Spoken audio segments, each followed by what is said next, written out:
Dans ce module qui est quand même particulier, on va vraiment s'intéresser à la fonction d'accompagnement. Donc c'est-à-dire vraiment qu'est-ce que ça veut dire l'accompagnement et notamment quand on l'incarne en tant que professionnel, après dans une université de métier, puisque c'est une fonction, ce n'est pas un métier pour l'instant.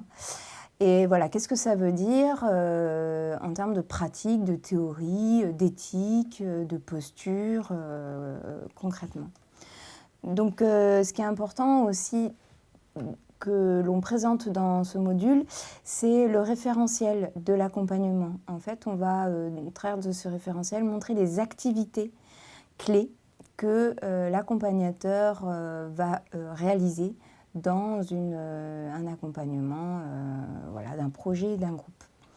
Donc ce référentiel, on l'a fait dans un cadre européen avec de nombreuses interviews d'acteurs, de professionnels dans nos 4 pays. Donc là, on va montrer aussi l'accompagnateur en situation.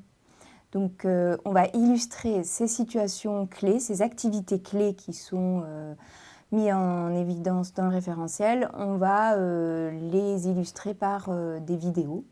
Donc, que l'on retrouve dans ce module.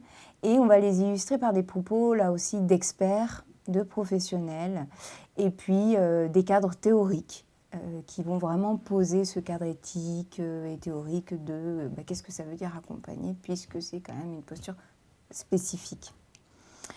Quelque chose qui est important, c'est que ce module, il peut bien sûr se faire en auto-formation et en même temps, il est intéressant de le faire dans un cadre partagé, soit avec des pairs, soit dans un cadre de formation pour être accompagné, notamment pour le côté prise de recul par rapport à sa pratique en tant qu'accompagnateur.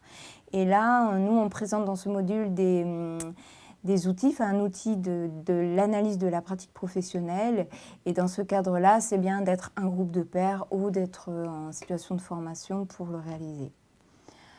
Voilà, vous trouverez donc un certain nombre de ressources qui vont illustrer les différentes postures, les différentes activités clés, avec aussi des témoignages de qu'est-ce que c'est accompagner, notamment dans le cadre de la transition écologique, donc en partant là aussi d'expériences concrètes sur des écrits que l'on vous présente.